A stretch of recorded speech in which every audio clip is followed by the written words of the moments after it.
What we're seeing in Nigeria today is part of that story. It's a tragedy that we are watching. It's a tragedy that we are all witnessing, because as we see things falling apart, the pressure this time is not foreign colonialism, forgive me. The pressure instead is corruption and violence and attempts at control.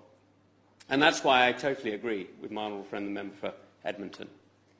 We need to call out the corruption. We need to use the powers that we have in this country to stop those who are profiting from the wealth of that great nation and hiding it here.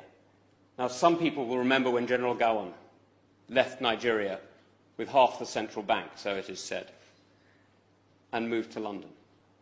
We know that today, even now, in this great city of ours, there are, sadly, some people who have taken from the Nigerian people and hidden their ill-gotten gains here. We know that our banks, sadly, have been used for that profit and for that illegal transfer of assets. And that means that the UK is in an almost unique position in being able to actually do something to really exert pressure on those who have robbed the Nigerian people.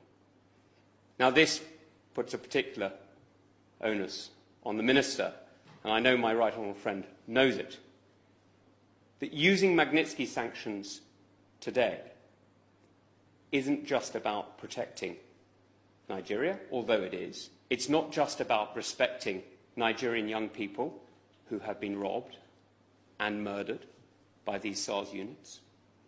It's actually about protecting the United Kingdom. Because what happens in Nigeria matters fundamentally to us here. This is the third country of the Commonwealth. This is a country of 200 million people.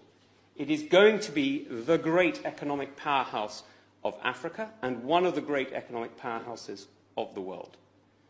This is a country whose wealth, not just in the oil off the river state, but in the imagination and creativity of its people, is witnessed every day in Nollywood, and perhaps more my style, at the great University of Jos. This is a country that gives so much to the world already, despite the fact that it is ill-governed, brutalised and robbed. Just imagine what it could give if the Plateau State